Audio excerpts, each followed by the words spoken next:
Hello everyone, this is Cinderella, and I think it's been a while since we've done a video check-in on Cinderella. It's actually been a while since I've been in Cinderella.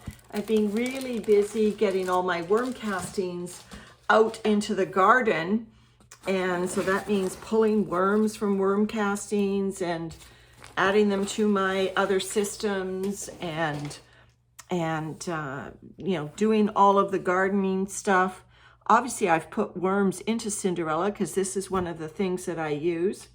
Here's still a worm on the outside. Sometimes they hang around in these lids. These are fast food, Thai food takeout containers that I use to transport worms from one system to another. And just by tipping them upside down, usually the worms all crawl into the bedding. They prefer it down there. But that guy was still hanging out. It's probably been, I don't know, a week or 10 days since I've been in Cinderella. Let's take a look and see what's going on. I obviously brought in some castings when I brought in worms because they're sitting on the top. Cinderella is doing a great job. These castings, I don't know if the video is picking them up, but they are black. Remember, Cinderella is my bin that gets atypical bedding. And so although you can see that I've got some typical shredded cardboard in here, the majority of Cinderella's bedding, and I'm sure we'll see bits of it as I dig a little bit deeper, because that time I just went about 2 inches down on the top mixing it up. You're getting a little bit of a sense of some of the atypical stuff. There's remnants of a Starbucks cup. That's remnants of an egg carton. That's just an avocado shell. That's typical. But I'm trying to go down a bit deeper, just gently nudge it up. That's more egg carton. I remember I did add quite a bit of egg carton to Cinderella. It was like a double or a triple layer at one point. So let me just see what, oh, right. I added a whole bunch of avocado pits, a whole bunch, like I'm thinking dozens, maybe 20 avocado pits. So that's going to make it hard to stir up, isn't it? Because every time I stir up, I'm going to be hitting these avocado pits. They're everywhere. And here this stone is split open, so that one will now, that must have been in here a while longer than those ones I just put in recently. Alrighty, this is an old avocado pit or skin that's been in there a long time. So looking not too bad, Cinderella. I'm kind of leaning on it and wiggling it around. Don't want to do that. So let me just look over in this other corner. See what I fed over here. Oh, more avocado pits. Oh dear. Gonna be a while getting rid of those unless we take the pliers to them. Okay, this corner.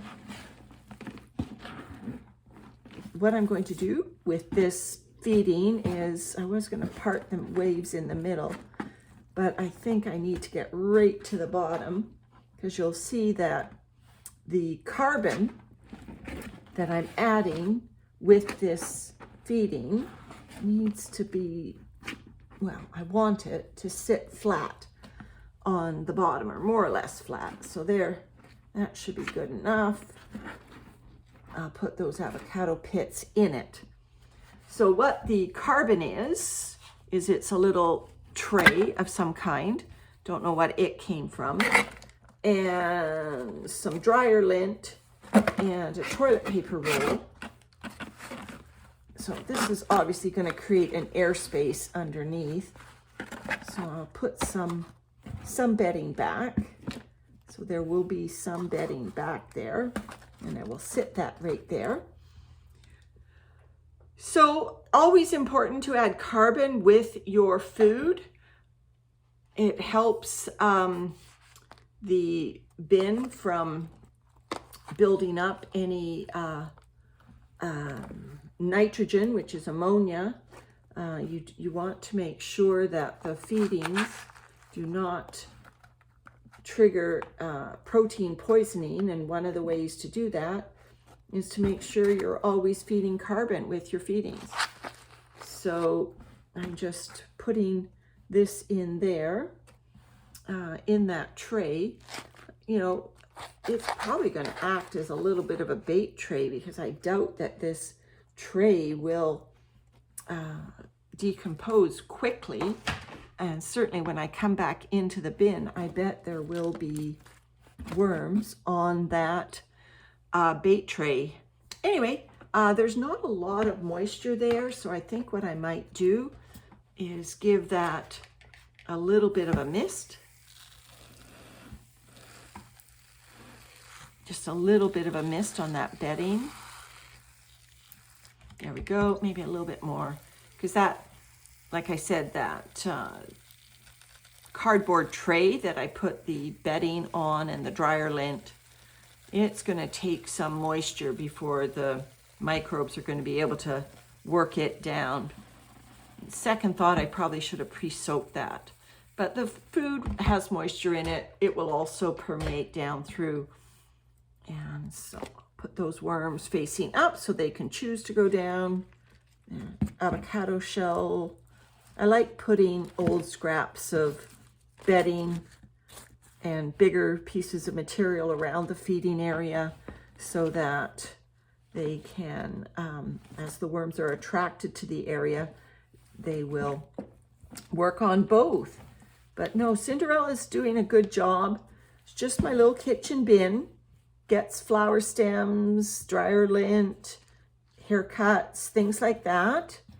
And obviously is a reservoir of worms. Sometimes I put worms in here that I pull out of castings, or just, you know, find worms that I want to temporarily store somewhere. They go into Cinderella. So over time, her population is built up. And she's just working this bedding very well for me. Thanks very much for watching, and take care. Bye-bye.